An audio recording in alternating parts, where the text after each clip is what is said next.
On s'est organisé pour, évidemment, parler d'un sujet important, puisque c'est un sujet d'actualité, mais dans lequel il y a des débats, évidemment, accros aux écrans.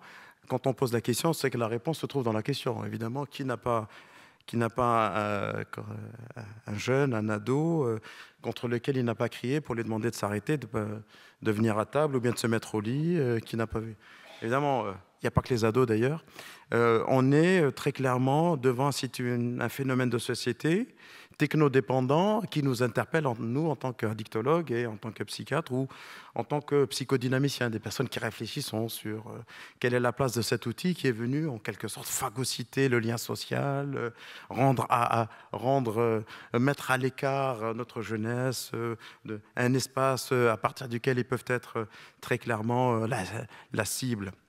Alors évidemment, dit comme ça, forcément, on pense qu'ils sont tous addicts, mais la science est têtue et on m'a donné la charge de faire un point scientifique sur cette question. Alors évidemment, j'ai fait comme tous ceux qui sont habitués à écrire ou bien à lire, j'ai fait un tour sur Internet, et j'ai regardé.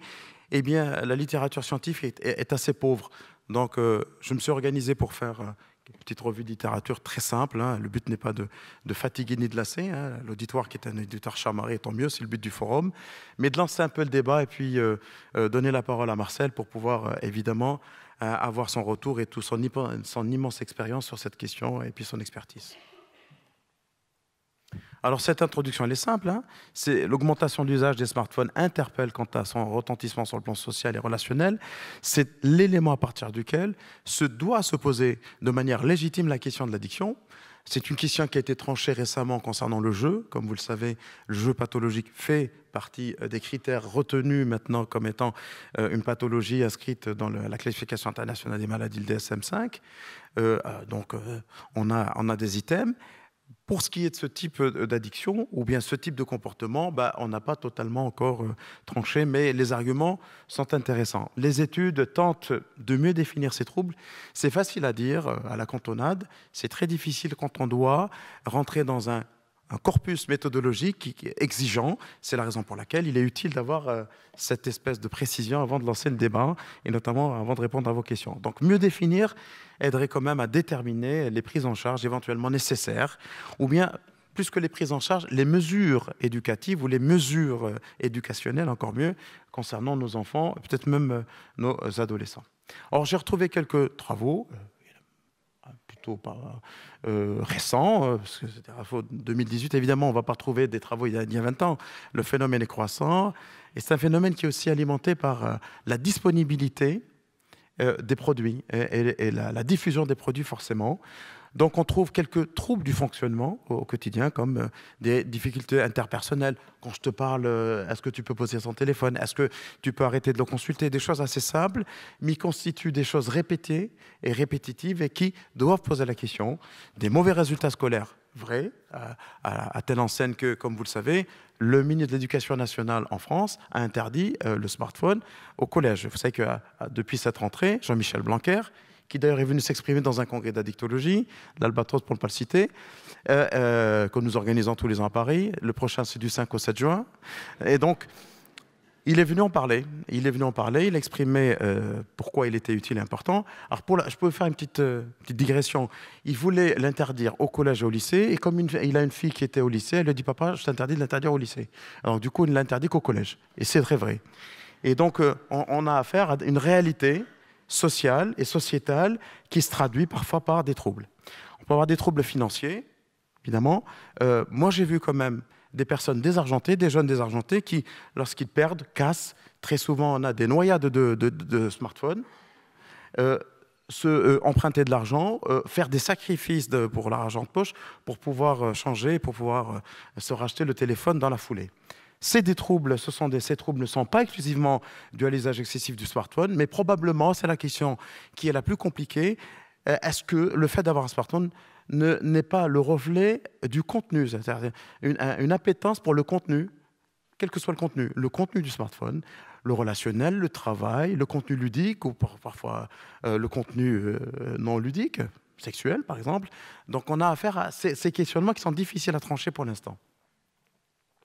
Alors le phubbing, je vous en parle parce que en gros, c'est le terme consacré. C'est un anglicisme qui fusionne le mot phone et snubbing, et qui c'est l'utilisation.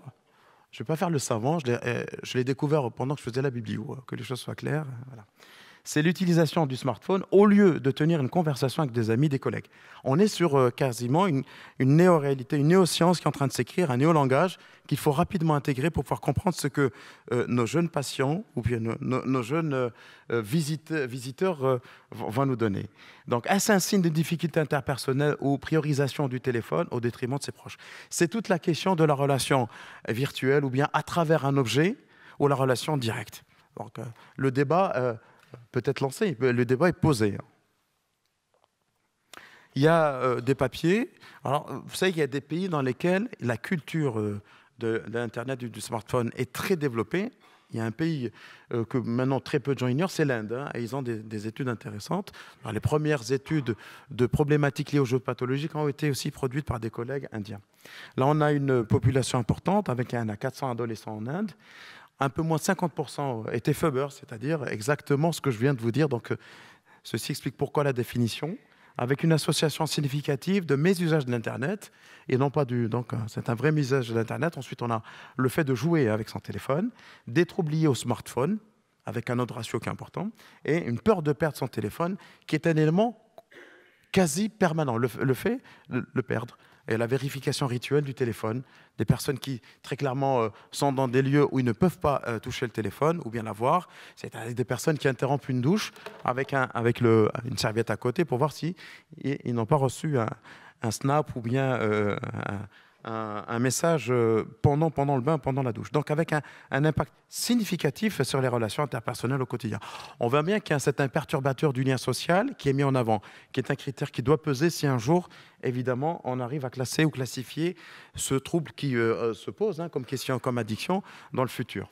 Donc, on a un autre travail qui est intéressant, c'est une méta-analyse qui a été faite. Is smartphone addiction really an addiction? C'est-à-dire vraiment la question a été posée par ses collègues, où on voit, dans le journal de Behavioral Addiction, les conséquences physiques liées à l'usage du smartphone. Évidemment, pourquoi on fait ça? Parce que la définition des addictions, c'est essentiellement des dommages physiques, psychologiques et environnementaux.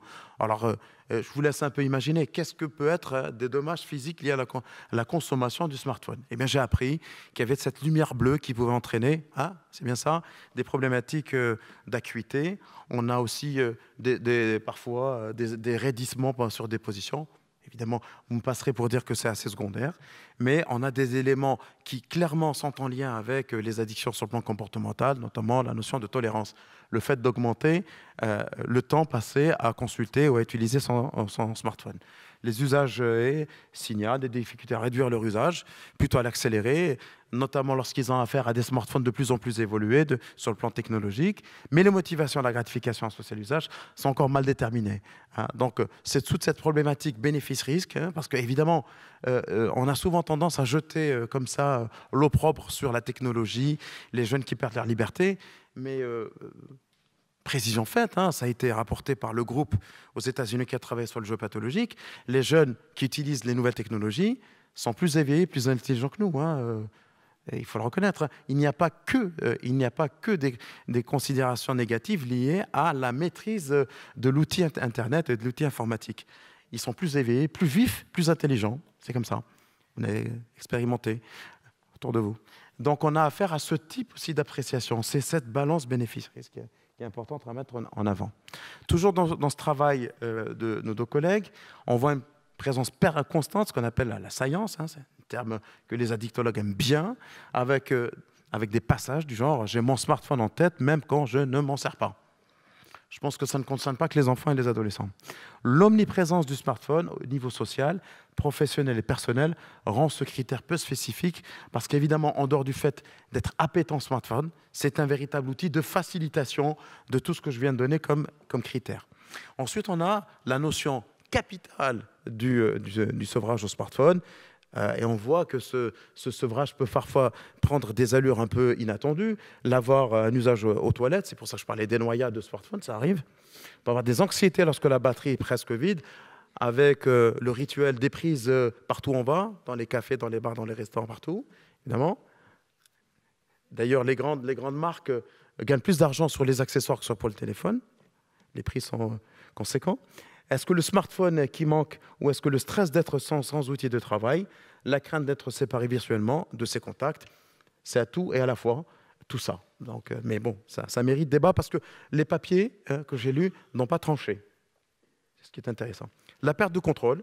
Souvent, les usagers signalent qu'ils restent plus longtemps au smartphone qu'ils avaient prévu, ce qui est un élément intéressant parce qu'il répond à la définition des critères des addictions. Et puis, les échelles de Likert montrent peu, voire pas de gêne. C'est une échelle spécifique des conduites comportementales. La stabilité des troubles, pas de recherche. On ne le sait pas si ce sont des troubles à un moment, à une époque, ou c'est-à-dire c'est la chronicité du trouble qui est intéressant. Pour l'instant, c'est difficile de trancher. Et puis, la rechute des troubles, peu d'études longitudinales. Donc, il y a de l'avenir pour les équipes qui veulent travailler là-dessus. Vous pourrez risquer même d'être sponsorisé par des grandes marques. Faites attention. Faites attention. Alors, qu'est-ce qu'on voit aussi? Les troubles peuvent être mieux expliqués par un autre trouble, comme personnalité dépendante, troubles de l'attachement insécure, impulsivité, neuroticisme, TOC. Évidemment, c'est toute la grande problématique des comorbidités. C'est l'histoire de l'œuf et de la poule. Mais le fait d'avoir ce type de pathologie qui coexiste avec les traits ou bien la personnalité que j'ai présentée ne nous dispense pas, évidemment, de les prendre en charge ou de les écouter ou bien de les aider à sortir de là. Bref, voilà ce que je voulais vous dire sur cette étude. Une dernière revue littérature de 23 études examinant les relations entre le mésusage du smartphone et les troubles mentaux. Ça, c'est important, c'est très important, parce que ça permet évidemment, à travers un trouble visible qui fait effraction dans le social, on peut détecter des maladies psychiatriques graves qui nécessitent une intervention rapide et efficace. Donc la sévérité des signes de dépression étant corrélée au mésusage de smartphone. Alors c'est toujours la même chose. On peut avoir des gens qui sont anxieux, déprimés, qui utilisent le smartphone parce que c'est une fenêtre discrète vers l'extérieur, notamment pour aller dans des forums. Mais est-ce que le fait d'utiliser cet outil n'est pas un élément qui nous isole et qui nous angoisse? C'est aussi une question sur laquelle il est difficile d'avoir une réponse, aujourd'hui du moins. Donc les corrélations également entre l'anxiété et le mésusage de smartphone, c'est une question qui se pose. Voilà, donc le débat est posé plus que la solution est donnée. Alors je vous montre ici un joli travail aussi dans le Journal Behavior Addiction qui montre sur 714 collégiens en Corée, l'Asie étant très connectée et très outil moderne. Donc, on a affaire à des problématiques qui sont explorées. Ce qui est en vert, c'est le smartphone, puisque la question a été posée. On voit bien qu'il y a 4 catégories, les problèmes liés au smartphone, les problèmes liés à Internet, au jeu en rouge et pas de problème aux deux. Et donc, on voit ici que la distribution des troubles est très différente en fonction des garçons, Internet et smartphone, et les filles, smartphone ou Internet, et donc qui probablement peut nous montrer aussi une manière d'aborder la question en fonction du sexe. Finalement, qu'est-ce qu'il faut retenir pour lancer le débat? C'est qu'il n'est pas si clair le mésusage du smartphone qui peut être qualifié comme une conduite addictive. Une addiction répond à des critères précis. On l'a dit ce matin, ça va être dit pendant les 2 jours. Il faut évidemment éviter de transformer tout appétant ou tout intérêt pour le smartphone en une addiction. C'est extrêmement important. Évidemment, sinon, tout est addict. Ça a été montré ce matin en présentation, Dior addict. J'en passais des meilleurs. Ce mésusage est associé à d'autres conduites et troubles mentaux qui pourraient expliquer les troubles. Voilà un intérêt clinique très précis. À la faveur d'un comportement extérieur, on peut l'explorer plus profondément, une souffrance plus importante qui pourrait peut-être éviter une évolution encore plus préjudiciable pour les jeunes à un âge adulte. Et puis le smartphone, c'est le symptôme ou syndrome qui reste à définir pour mieux le gérer. Et j'ai bien dit mieux le gérer, je n'ai pas dit mieux le traiter. Voilà, je m'arrête là pour pouvoir lancer mon ami Marcel. Merci beaucoup.